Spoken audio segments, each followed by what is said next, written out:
thank you for coming. And as Mr. Reamer said, this has been a significant point of focus for our school board, for our school district, but more importantly for the 5,500 students who are in our community, in our schools, and the 720 plus adults that we're responsible for in Mount Lebanon. So the board has continually set the safety and security of our school district as a priority for me as superintendent, and we take our work serious every day. And as a parent, as an educator, as a superintendent, I have many different perspectives of how I view the work that we do every day. And have no doubt that every morning when I wake up, one of the first things I think about is making sure that our kids and our staff are safe.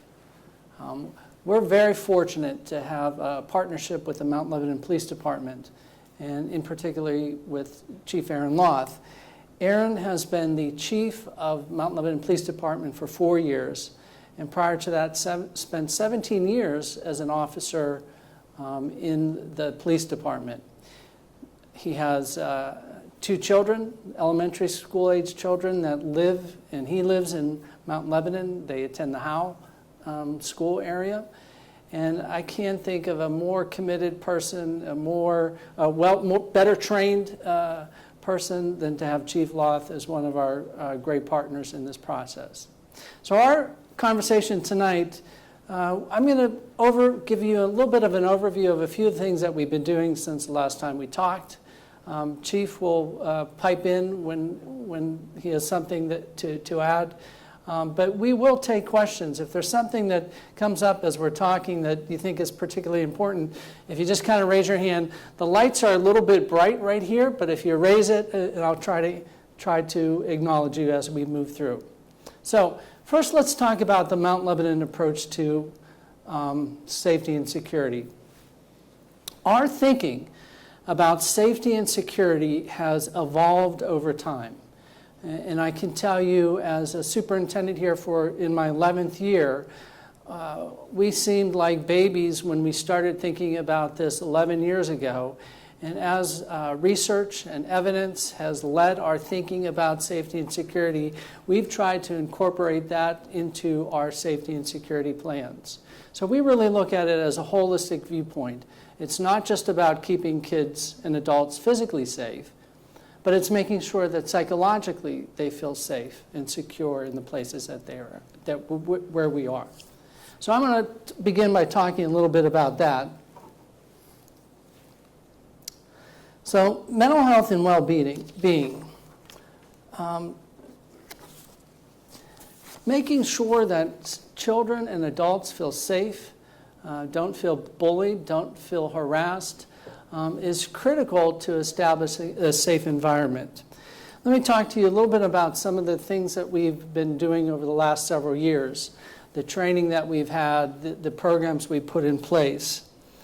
Our school board, from the very beginning of this, thought that the mental health and well-being of our children was something that we needed to go hand in hand as we thought about the capital investments and the safety infrastructure that we put in.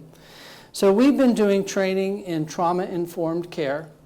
That means that we think about where kids come to us and how they're coming to us and from what situations they come to us and how we can address those needs and be sensitive to those needs while maintaining a standard of behavior that we expect for our students.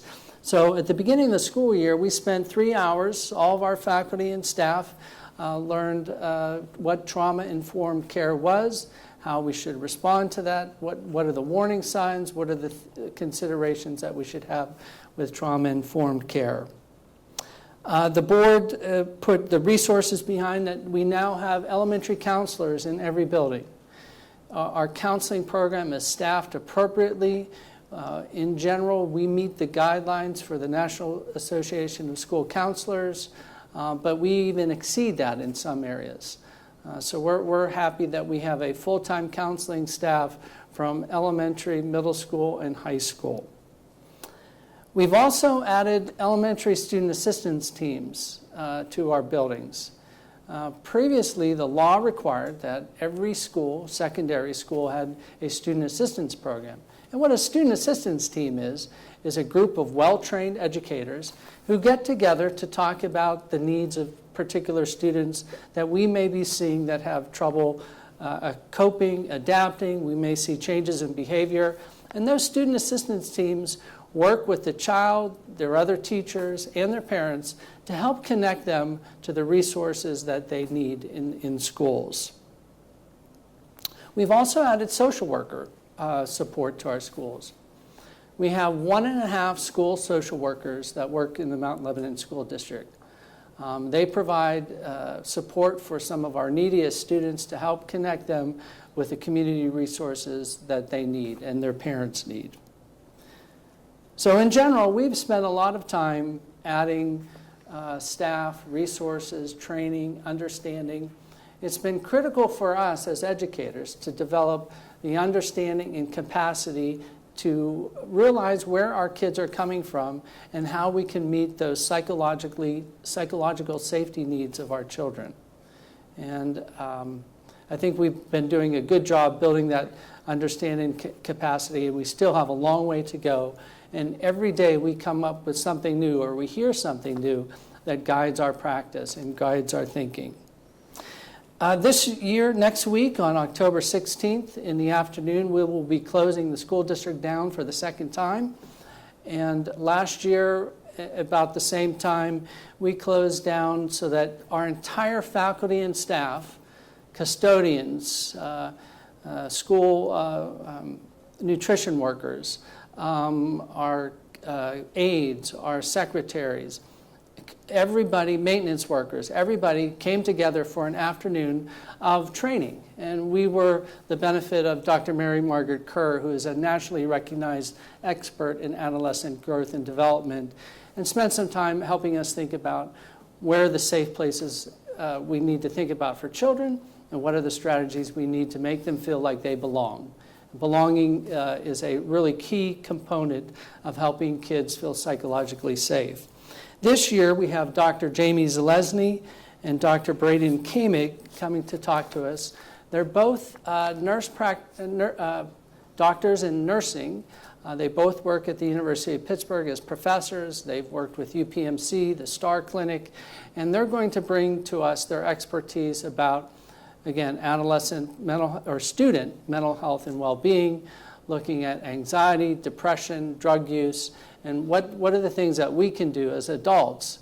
Because as you know, sometimes the people who make connections with our children in schools are the custodian or the food service worker, somebody that sees them in a different venue sometimes. And that's why we thought it was important for us to close the district down so that we could really focus on learning more about student mental health and well-being. We continue our work with the Alveus program. As some of you know, the Alveus program in the elementary schools is about bullying, and it helps our children and adults develop strategies so that we can deal with the instances where bullying occurs. And we want to make sure that we build resilience in our children so that they're able to cope in those situations. A critical element in the Mount Lebanon School District is our middle school program.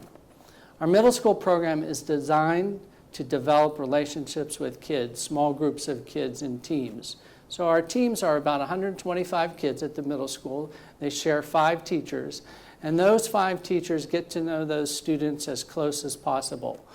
So we think in that teaming model in our middle schools is important. And at the elementary level, we have 7 elementary schools that is the secret sauce to Mount Lebanon's success, because that's an opportunity for our staff and our teachers to build relationships with our parents as they bring their kids to school, as they see them in more interactions after school. It is really an opportunity for us to get tight and close and know our kids very well. So all in all, at elementary, middle school, and high school, we have a lot of programs in place that help our students with mental health and well-being. As a district goal for about the last 5 years, we've been thinking about social and emotional learning. And social and emotional learning are a list of 25 competencies, everything from accurate self-perception, self-confidence, self-efficacy, impulse control, stress management, self-discipline, communication, empathy, just to name a few. Those are 25 competencies that we think are very important, that we explicitly teach to our children and integrate into the regular instruction of our buildings. Recently, we launched a project called, or a program called Project 13. And Project 13, the conceptual framework of that is, at every grade, in every classroom, our teachers and staff are going to explicitly help teach some of these 25 competencies for our kids, so that by the time they walk out of here, they've had multiple reinforcing experiences in things like self-control, self-discipline, having empathy for others, understanding what diversity is. So we think a 13-year program, long-term, with lots of training, lots of opportunities to learn, lots of opportunities to use that. We think that Project 13 is going to be groundbreaking in how our children walk out of here when they graduate.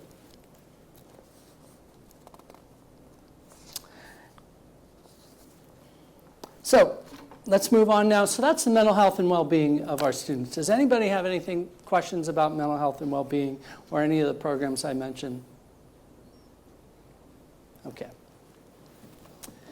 Capital purchases. And Chief, if you wouldn't mind describing how we determined what was important for us to purchase and what was important for us to bring to the district as far as capital and infrastructure. Sure. Yeah, several years ago, we had one of our officers go away to training to be certified as a physical security assessment specialist. So he actually went down to a federal level training course that was designed to provide him with education and certification to be able to go into public buildings and do physical security assessments and then provide recommendations. So as a result of the initial round of security assessments that he did, several projects were recommended. Most of those projects were completed over the years. It came time, not this past summer, but the summer prior, to sort of go back in and do a reassessment. So during that summer, Officer Kuntz from our crime prevention unit went back through all the schools, looked at the items that had been accomplished, and then ultimately came up with a new list of reprioritized items. And these weren't just items that were decided on by the police department or by myself or Officer Kuntz. This was done in cooperation, in combination with the building principals, with the facility staff, with the custodians. So it was a group effort to go through the buildings and start to recognize some things that were sort of the top priority items now that we had accomplished several of the goals that we had already set out to do. So when we looked at some of those things, and obviously that's an ever-evolving science. You know, we're always looking at threats there are to public buildings, and not just schools, but public buildings in general. And when we look at what has been done versus what we can still continue to do, that's where some of our recommendations came from. So each building was sort of reprioritized as far as a list of items that we worked with the school district to reprioritize those items and come up with a list. And ultimately, the funding that was made available, not only through the budgeted funds, through the capital improvements that the district was planning to make, but then also some grant funding added on top of it. And Dr. Steinhauer will go into the specifics of that. So our areas that we were looking at with those capital purchases were communications, surveillance, and barriers. And so I can report to you that throughout the Mount Lebanon School District there are 333 cameras, 84 bollards, like the picture on the left, and those are used to make sure that vehicles don't accidentally come onto property or purposely come onto property where students are gathering. The 333 cameras provide external surveillance. They are not typically monitored in real time, Although I can tell you that our secretaries at each building leave up the external cameras so that they can see who's coming into the building, in addition to the process of coming in through captured vestibules, which have cameras at them also. We have a number, 333 cameras throughout the district. And it's pretty typical throughout society now. If you go to the mall, if you go to the movie theater, you can be pretty sure that you're on camera someplace. So we have 333 cameras. Those 84 bollards. We've applied over 1,000 square feet of laminate to our windows. And I won't go into the specific detail where we put that laminate, but what that laminate does is provide an additional layer of security so that a window can't be smashed quickly. Somebody could work real hard to get through that laminate, but it does deter them and it does slow that process down. And communication is always a critical issue. All of our administrators have cell phones, and we've added 320 walkie-talkies throughout the district. So there's not a time when your child goes outside for recess, for phys ed class, if they're just going outside the cafeteria, like at Mellon, there's not a time that an adult does not have some type of communication device with them to make sure that they would be able to communicate. So we've really looked at this list very carefully, and it is really based upon best practice. It's not just, as I'm sure you can imagine, the topic of school safety and how to harden our sites is a topic that a lot of people are talking about, a lot of companies got into very quickly. But I can assure you that we make really thoughtful decisions in partnership with the police department to say, what are the things that we really need? And where is that balance between our kids feeling safe in a building versus making them look like some type of, not penitentiary, but some type of prison? Because we still want these to be the Mount Lebanon community schools. And we want kids and parents to feel like they're welcome here. But also we have to have a certain layer of security as they walk in the doors. As a matter of fact, one of the layers of security that we added this year was a visitors management system. Some of you may know that our visitor management system in the past was generally done by paper and pencil with tags, different color tags at every school. So one of our police department's recommendation was to unify and organize that visitor management process, and we ordered and installed the Raptor system, which you put your license in, it prints out a badge for you, we know the reason why you're there, and also does a summary review to make sure that you're not on certain lists. And the list that we reviewed against is the Megan's Law list. So we can determine whether you have a violation for that, and then that would be one of the things that may preclude you from coming into the schools. We can also create our custom lists. So for whatever reasons, if there's a custody issue, we have the capacity to create those lists.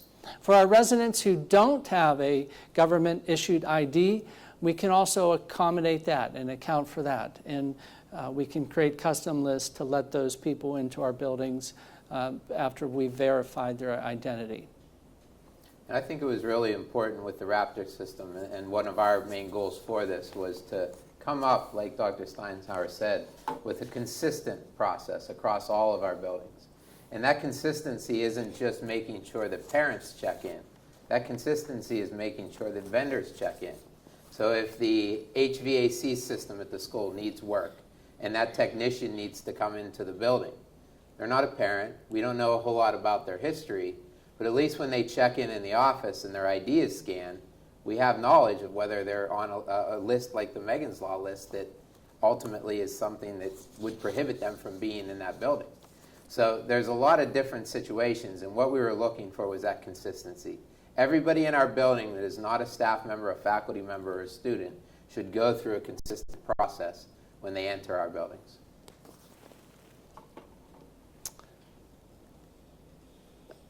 Just to talk briefly about our Safe to Say program. As you know, was it last year or the year before? Last year? The Pennsylvania Senate and House passed a bill that said all schools had to participate in the Safe to Save program, which is an anonymous reporting app. And you can download that app to your iPhone or to your smart device. Our kids are able to download it to their smart device, and they can make reports to that Safe to Say app about things that are concerning to them during the school day, or in the evening, or on the weekend. And one of the things that we know about school safety and security is that one of the successful strategies is having kids and other parents and adults have the ability to report things that they feel uncomfortable with. And they may not always want to call 911, but they have the opportunity to alert us to things that are going on in the community, things that are going on in school. Since the beginning of this school year, we've had 33 reports. And those 33 reports range everything from my friends won't sit with me in the cafeteria, typically from a middle school child, to students are on have Snapchatted some pictures that they thought were inappropriate, and they give us the opportunity to review those. And all of our administrators are connected to the Safe to Say app. So if the alert were for a student at Howe Elementary School, that alert would go to Dr. Murray, our Assistant Superintendent for Elementary Ed, the Police Department Watch Commander. The Police Chief is on every alert app. I'm on all those alert apps, Dr. Davis, Ms. Bowman. There's a lot of people looking at those to make a determination. Is that something we need to handle immediately, or can we wait till school is back in session?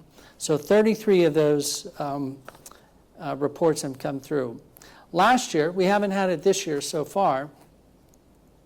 We might have had one life safety concern. And those life safety concerns have been a child worrying about somebody else who may talk about committing suicide or have some ideations about hurting themselves.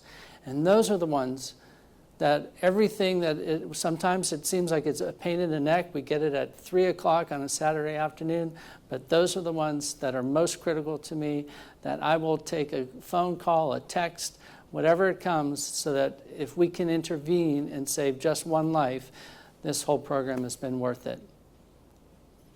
So we like the Safe to Say program. And now that we're a bit, two things if I could offer. Now that we're a bit into the program, they've obviously been able to release some statistical information, some data related to it, and Dr. Steinhauer hit on it. The number one, statewide, the number one type of tip that comes in is suicide ideation. So this has been used very heavily for that, and it's probably saved a lot of lives. The other thing I offer, and this is just kind of a funny story, but as the father of a 5th grader, because the mandate from the state is 5th grade through 12th grade have to be trained with the use of this app. That's the state mandate. So it's funny talking to some other 5th grade parents that, you know, how a 5th grader thinks, well, this means, Mom, Dad, I need to get a cell phone. So that's the overwhelming, impression that the 5th graders get from this that don't already have a cell phone, obviously, is, well, I need a cell phone now because I'm going to be able to use this app. So it's interesting. But like I said, that's a mandate from the state that all 5th graders and above do get trained in the use of it.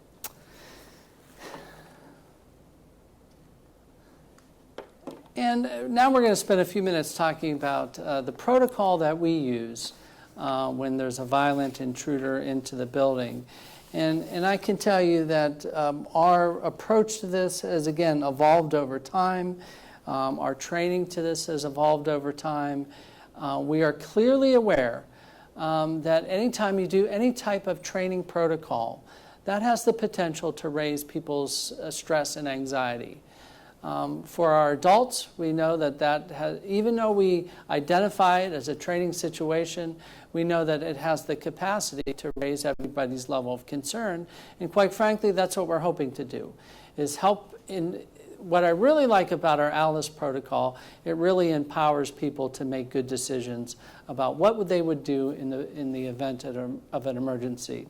So this year we really pushed forward with doing a total reboot of our program. And on August 22nd and 23rd, the Mount Lebanon Police Department and Fire Department spent 2 days with us retraining our staff, and getting us to start to think about what is the appropriate balance between realism and preparedness. I can tell you as a father of 2 children that I would want my child's teachers to be prepared, to have thought about what they would do in the event of a violent intruder, in an event that there was a problem. I would want my child's teacher to have the training and understanding of what are the potential things that I can do. So, Aaron, this is really your area of expertise. You brought it to the district many years ago. And if you wouldn't mind addressing some of our concerns first about what we know that there are some people that are concerned about the training, and what you actually did and why did we do it. Sure. And I started thinking about this prior to our training that we did back in August, and it didn't really hit me, but until I was preparing some of the materials and working with some of our officers to prepare. But I became a police officer in 1998. 1999, Columbine happened. So in my 21 years as a police officer, I've spent 20 of them very focused on school safety, extremely focused on it, to the point where it's something that every year, constantly, I'm going over it again and again, looking for best practices, talking to people throughout the profession to make sure we're constantly doing the right thing. And one of the things that I've learned over time when it comes to school safety is that you have to look at it from the perspective of a layered approach. And that's one thing Dr. Steinhauer highlighted 2 of our layers leading into this, or several of our layers leading into this. He talked about our mental health preparation that we do with our teachers, looking specifically at the mental health of our students. He talked about infrastructure, all those capital purchase items that we looked at doing, and ultimately strengthening our buildings and that infrastructure that we have in place. Another layer that's very important to me is training. Okay? And this just goes into those layers that we look to make sure that we're accomplishing on multiple levels. Because one of the things, when you look at this from all perspectives, is we could have the best preparation for recognizing mental health for our students, have our teachers well trained to make sure they're able to recognize those things. We could have the best infrastructure in place that's going to make sure that those buildings are difficult to get into. But ultimately, if one of those 2 things fails, we got to be able to rely on something else. And training is that constant. Training is that thing that no matter where you are, no matter what you're doing at the time, whether you're at school, whether you're at the mall, whether you're at Walmart, whether you're at the movie theater, the things that you learn, ultimately, that we're trying to teach you, ultimately you can use those to help you in those types of situations. So that's why we refer back to this training that we have in place. The other part, and I always mention it because I think that it's not something that we want to think of as parents, because we're very heavily focused on the mental health aspect of our schools and our students. Not every threat to a school comes from a student. Okay, there's domestic situations that happen at home. There's employee-related issues. Okay, I mentioned our vendors that come into buildings that are here to work on an HVAC system. It's not all students. Okay, some of those dangers to our kids in schools come from people that we're not dealing with every day. They are people that focus their anger, their intent to do harm on our school buildings. And unfortunately, that's the kind of things that we also need to prepare for. So with our ALICE program, that's why we focus heavily on what we give to our teachers. Yes, there's a little bit of realism in it. Yes, there's a little bit of stress and anxiety. It's not what teachers sign up for. I realize that. It's not what they got into teaching to do. But it's one of those things, when you talk about risk management, those low-frequency, high-risk type situations, those are the ones you do have to spend some time. And we're really delicate and difficult, or we handle things very delicately, and we prepare in such a way that that's not the only thing that people are taking out of the trainings that we do. We talk a lot about it. We do a lot of mental preparation. We do a lot about situational awareness. We want to make sure that people are approaching this in such a way, and our teachers and our faculty and our staff are approaching this in such a way that they're really taking something out of it. And ultimately, when we did this training with the teachers prior to the school year starting, I was very proud of the way that everybody performed. You know, all of the teachers, the faculty, the staff, they took it very seriously. The questions, the comments, everything that we got leading up to it, after the training, follow-ups to the training, ultimately was very positive. All the teachers seemed to handle it very well. And like I said, I was very pleased with how everything went and how the teachers handled themselves. So that's a big part of it, making sure our teachers are trained. And like Dr. Steinhauer said, they are our first level. We are ultimately looking for them to provide an example to the kids or provide direction to the kids in how to respond should some type of violent event occur in our schools. We've also approached this now that this has sort of been done for several years now, and there's a lot more data, a lot more statistics, a lot more people analyzing this. I read an interesting article about this recently that came out that there was a variety of different opinions, but I'll be honest, the one that I focused on came from a Yale professor who oversees their child psychology and child development programs at Yale. And one of the things that she really focused on in her assessments of this type of training, and she talked specifically about the kids, because obviously that's her profession. And her recommendations, everything that she discussed, dealt with repetition versus realism. And I found that to be very, very good, the way she assessed that. And that was always the way that we tried to approach this with our kids. We weren't looking to scare our kids. We weren't doing things that were realistic with our kids. The most realism that they get during any of our drills is an announcement over the PA with the location of an intruder. And that's really just to test our teachers, to make sure that our teachers then figure out, based on the announcement that they just heard, how to best respond. And then it's a walking pace with our kids. It's talking about it positively with our kids. Kids, what are our options? What can we do here? Let's talk it through. We have an exit close by. We heard that announcement that the danger to us is in a different part of the building. Let's get out of here. Here's our exit. Here's where we'd go. We'd walk to this door. When we get outside, where could we run to? Those are the kind of things we talk to about our kids. And everything is handled in an age-appropriate way. We make sure that it's our teachers at our elementary school levels that are sharing this information and talking to our kids about this. We realize a police officer coming in talking about a subject like that's intimidating, just because you have a police officer coming in uniform to talk about a subject. So we make sure that that message is relayed by the teachers, somebody that they've built that trust with already, somebody they know, they see on a daily basis. Once these kids get a little bit older and we get into the middle school level, then we kind of look at a team approach, where ultimately the teachers are introducing the concept and our police officers come in and reinforce it. So we want to make sure that we're getting it across in an age-appropriate way. Once they get to high school level, to be honest, they're hitting that adult range. They're in situations where they're not going to have a teacher. They're not going to have an adult to provide them direction.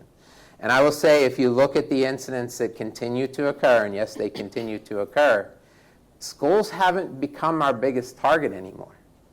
They happen at Walmarts. They happen in movie theaters. They happen on street corners with people ramming vehicles. Okay, these types of things are not occurring as much in our schools. So what we're giving our students when they get to that high school level is life lessons that they can take with them.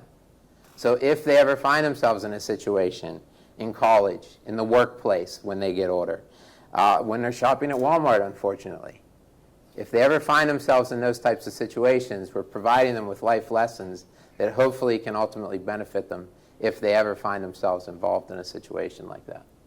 So Aaron, this morning I had the opportunity to meet with 12 high school students. Once a month I have breakfast with high school students, and I really wanted to find out from them what their perspective was on how they felt when we do some of this drill and training. And it's interesting, they have grown up in this era of this becomes almost standard practice, as it was for us when we did fire drills in my era. And these specific situations don't concern this practicing. They didn't feel it was overwhelming. They want a person with a plan in their room or in the area, or thinking about how to empower them to make good decisions about what to do. And as Aaron said, it's really age appropriate. We're really not asking elementary kids to ever really consider countering is what the C is for there. That would be a scenario where maybe some high school kids could help you with throwing books. But for our elementary students, it may be the best decision to keep them right there where they are in the classroom with you. And that's really about empowering teachers to make good decisions about the information that they have. So it's a really age-appropriate manner. But speaking with our students this morning, those weren't the incidents that bothered them. The incidents that caused them most concern was we have a protocol now where we no longer automatically step out of the classroom when the fire alarm goes off. Our new training, and as information has evolved over time, sometimes those fire alarms are used to get our kids vulnerable outside the classroom, outside the building, and until we know where that threat is coming from, we don't make a move.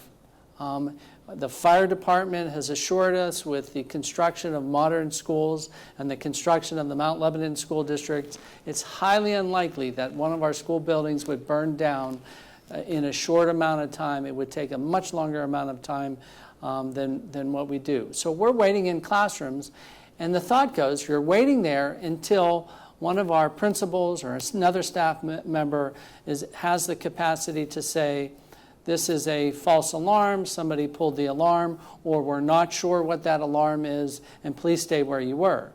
And the young lady was explaining to me how she felt when that happened, and I said, guess what? I felt the exact same way. And that's an unfortunate situation where those thoughts have to go through our minds in schools. But it's a reality of what we have to deal with. So they weren't so much concerned about the training that they've had. They appreciated the empowerment, the decision-making process that they had, the ability to talk with their teachers post those activities and kind of do a post-mortem of what went well, what are the other things we could consider. One lady told me there was a substitute in her classroom, and the substitute kind of knew what to do, but she said, I took charge, I shut that door and showed her how to lock it.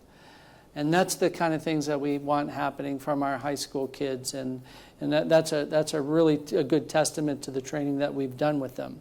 We can always do more training. We're always very sensitive to the emotional needs of both our students and staff when they go through these training simulations. It's a little bit more intense with our adults, but with our children, we are very careful to balance the realism with just the capacity to practice and to think about those scenarios. So we feel pretty comfortable about finding that right spot or that sweet spot that we do with training with our students and staff. Anything else you want to say about Alice? Nope. You know, Alice it's an international program. There are a lot of different programs like Run, Hide, Fight. There's a lot of different Citizen response to active shooter event. They all have the same message. They all provide options. All of the Department of Education on a federal level, on a state level, they all, in their emergency response plans, their recommended plans that they provide to schools, they say you have to have an options-based response. And that's what Alice is, and that's what all these programs are. Run, Hide, Fight, Citizen Response to Active Shooter. There's a variety of them, and they've labeled them different ways. But Alice is the most appropriate program for schools.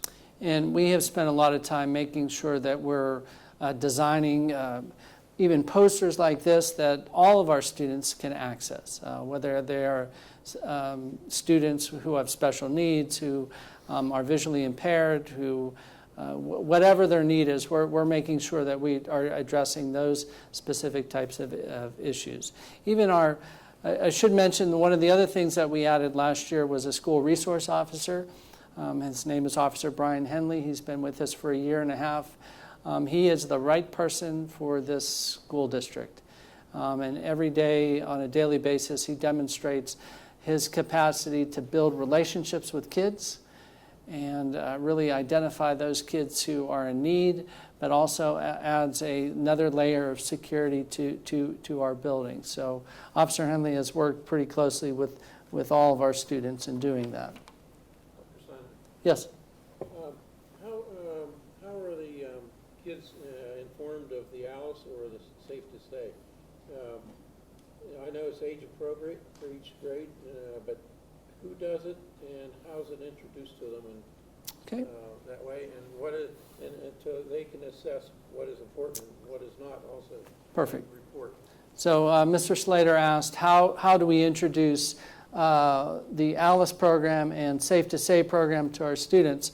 At the beginning of every school year, we meet with all of our students. Our elementary principals meet with our 5th grade. Our middle school principals meet with the middle school students. It's usually by grade level. Our high school teachers have, or high school administrators have grade level assemblies, and they introduce the Safe to Say program. There's a whole training process and slideshow that goes with, these are the reasons why you would use it. This is what's going to happen if you make a report. These are the responses you could potentially get. So we, at the beginning of every year, we include that as part of our orientation for our students. We've also included that in all of our student handbooks, and we make it available on the school district website. The ALICE program is generally classroom-based. As Chief Loth said, at the elementary school, it's usually teacher-based, talking to the students about options. Yeah, we have a script that all the elementary school teachers follow to ensure that the training is consistent. So the script was developed, we actually borrowed it from another school district that came up with it and got their permission to use it. We thought it was a very appropriate way. There's also a book that you can read to young elementary school students that talks about not being scared but being prepared. So it's actually a story that was put together that can be read to the students. So yeah, there's a consistent manner that it's taught by the teachers to the elementary school age students. Let me just briefly mention our partnerships. And the 3 that we listed up here were the Mount Lebanon Police Department, the Mount Lebanon Fire Department, and Medical Rescue Team South are 2 key pieces of what makes us successful. Mount Lebanon is and the Mount Lebanon School District and the Mount Lebanon community are contiguous, which means we're one big community. Aaron's responsibility is the safety of 5,500 residents in the schools who attend and the 720 adults who attend. So he has far-reaching responsibilities to make sure that everybody is safe. Same with our fire department and emergency medical rescue team. We also have 2 other partnerships with the Allegheny Children's Initiative, which provides some of our mental health training to us. We also work with Wesley Institute on some of our mental health training, and we always are bringing in experts to bring their best thinking to us about mental health and well-being of students. So that's a really quick overview, about a 45-minute overview of the initiatives and steps we continue to take. I can tell you both Aaron and I feel very strongly about our schools and our community. We have 5,500 kids who come to our buildings every day, and we're going to do everything we possibly can to make sure that they're safe here. Aaron's a father of 2 kids in our elementary schools. We both live in the community, and we want to make sure that every day, in every way, we're thinking about how to keep our kids both psychologically safe and physically safe. So, questions? One more. Mr. Slater. This is for the police chief.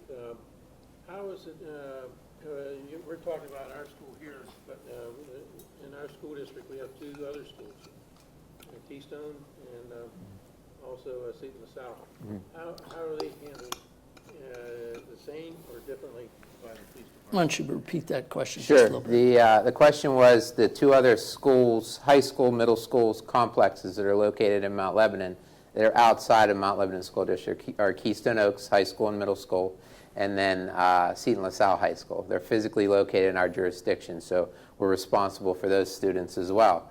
And we also have a number of St. Bernard's. We have a number of parochial schools, daycares. There's a lot more than our 5,500 for sure. But yes, we have that. That's obviously a focus of what we do.